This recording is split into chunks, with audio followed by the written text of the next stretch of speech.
दोस्तों आज की वीडियो की शुरुआत करने से पहले मैं आप सबके साथ एक मैसेज शेयर करना चाहता हूं। जैसा कि बाइबल में इफिसियों 4 की 11 और 12 में लिखा है, और उसने कितनों को भविष्यवक्ता नियुक्त करके और कितनों को सुसमाचार सुनाने वाला नियुक्त करके और कितनों को रखवाले और उपदेशक नियुक्त करके दे दिया, जिससे पवित्र लोग सिद्ध हो जाएं और सेवा का काम किया जाए और मसीह की देह उन्नति पाए। दोस्तों आजकल बहुत से लोग ऐसे हैं जिनका बाइबल के साथ कोई भी रिश्ता न होने के कारण और वचनों को लेकर सही ज्ञान नहीं होने के कारण वह परमेश्वर के दासों को यानी कि पास्टरों और प्रचारकों के बारे में गलत बोलना शुरू कर देते हैं। और साथ ही आजकल तो कई लोग ऐसे हैं जिन्हें और कोई काम नहीं, वह यूट्यूब पर हमारे देश के बड़े प्रचारकों और पास्टरों के खिलाफ बोलने में लगे हुए हैं और कुछ व्यूज के चक्कर में लोगों को ठेस पहुंचाने का काम कर रहे हैं।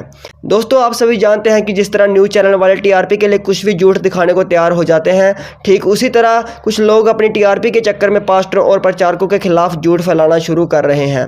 मैंने ऐसे बहुत से यूट्यूब चैनल्स देखे हैं जो अपने आप को नाम के मसीही बताकर पास्टरों और प्रचारकों की बुराई करने में लगे हुए हैं, जैसे कि वह खुद बहुत बड़े बाइबल टीचर या फिर बाइबल के ज्ञानी हों।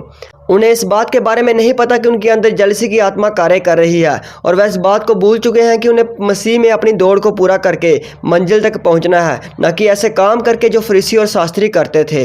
और दोस्तों रोमियो 14 की 4 में भी लिखा है कि तू कौन है जो दूसरे के सेवक पर दोष लगाता है, उसका स्थिर रहना या गिर जाना उसके स्वामी से ही संबंध रखता है, वरन वह स्थिर ही कर दिया जाएगा, क्योंकि प्रभु उसे स्थिर रख सकता है। इसलिए दोस्तों दूसरों पर दोष लगाना या उनकी बुराई करना एक सच्चे मसीह विश्वासी का काम नहीं, बल्कि ये शैतान का काम है और वह कई इंसानों के अंदर से होकर के यह कार्य करता है। परमेश्वर अपने दासों के द्वारा कई लोगों तक सुसमाचार को पहुंचा रहे हैं और बहुतायत के साथ लोगों का जीवन भी बदल रहे हैं, जिसे बुराई करने वाले लोग नज़रअंदाज कर देते हैं। और हम अपनी आंखों से एक बड़ी बेदारी की शुरुआत को भी देख रहे हैं। इसलिए मसीह में मेरी आप सभी को यही सलाह है कि अगर आपके सामने भी कोई ऐसी वीडियो आती है जिसमें पास्टरों या प्रचारकों के खिलाफ बोला जा रहा है, तो उन वीडियोस को ना देखें, बल्कि वीडियो के साइड में आने वाले 3 डॉट्स पर क्लिक करके नॉट इंटरेस्टेड पर क्लिक कर दें, क्योंकि ऐसी वीडियो को देखकर आपके अंदर भी वही नेगेटिविटी आ सकती है जो कि ऐसी वीडियोस डालने वालों के अंदर होती है। और दूसरी बात, कभी भी किसी पास्टर या प्रचारक की बुराई ना करें, क्योंकि ऐसा करके आप पवित्र आत्मा के खिलाफ कार्य करेंगे जो कि सही नहीं है। ये सब बातें मैं आपको इसलिए बता रहा हूँ क्योंकि मसीह में ये आपकी बेहतरी के लिए है और होली स्पिरिट ऐसे काम करने वालों को गाइड नहीं करती। आपको मसीह में आगे बढ़ना है, ना कि ऐसी चीज़ों में।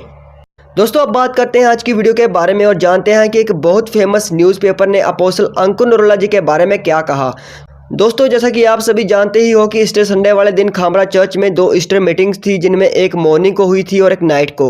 और इसी ईस्टर डे पर खामरा चर्च की इन मीटिंग्स के बारे में और साथ ही अपोस्टल अंकुर नरूला जी के द्वारा कलीसिया को उस दिन दिए गए संदेश के बारे में भी भारत के बहुत फेमस न्यूज़पेपर पंजाब केसरी ने एक आर्टिकल पब्लिश किया, जो कि उन्होंने पंजाब केसरी की लोकल अखबार जालंधर केसरी में पब्लिश किया। और इस खबर का टाइटल था प्रभु यीशु मसीह के संदेश को दुनिया भर में पहुंचाना हमारा मकसद है, बाय पास्टर अंकुर नरूला। और दोस्तों इस आर्टिकल में उन्होंने क्या लिखा हुआ था, आपको उसकी कुछ लाइंस पढ़कर मैं सुनाता हूं। उन्होंने लिखा हुआ था कि खामरा चर्च में प्रभु यीशु मसीह के मरने के उपरांत 3 दिन बाद फिर से जी उठने पर ईस्टर का त्यौहार मनाया गया। इस मौके पर भारी संख्या में मसीह भाईचारे के लोगों ने चर्च में उपस्थित होकर प्रभु यीशु मसीह के समक्ष प्रार्थना की। खामरा चर्च में ईस्टर के त्यौहार पर पास्टर अंकुर नरूला ने पवित्र बाइबल से इस दिन के महत्व संबंधी संगत को जानकारी दी। पास्टर अंकुर नरूला ने कहा कि ईस्टर का त्यौहार प्रभु यीशु मसीह जी के दुनिया से विदा होने और फिर उनके पुनरुत्थान की याद में मनाया जाता है। पास्टर अंकुर नरूला ने साथ ही यह भी कहा कि ईस्टर काल 40 दिन तक मनाया जाता है। उन्होंने कहा कि प्रभु यीशु मसीह के संदेश को दुनिया भर में पहुंचाना हमारा मकसद है। इसी दौरान सभी ईसाई उपवास, प्रार्थना और प्रायश्चित करते हैं। ईस्टर काल के मुताबिक ईस्टर के पहले शुक्रवार को गुड फ्राइडे मनाया जाता है। गुड फ्राइडे के दिन ही प्रभु यीशु मसीह को सूली पर लटकाया गया था। ईस्टर से पहले आने वाले सप्ताह को पवित्र सप्ताह कहा जाता है। तो दोस्तों ये एक बहुत ही अच्छी बात है कि अब न्यूज़पेपर वाले भी प्रभु यीशु मसीह के संदेश के बारे में लोगों को बता रहे हैं। आपको ये वीडियो कैसी लगी हमें कमेंट सेक्शन में जरूर बताएं। परमेश्वर आप सभी को आशीष दे।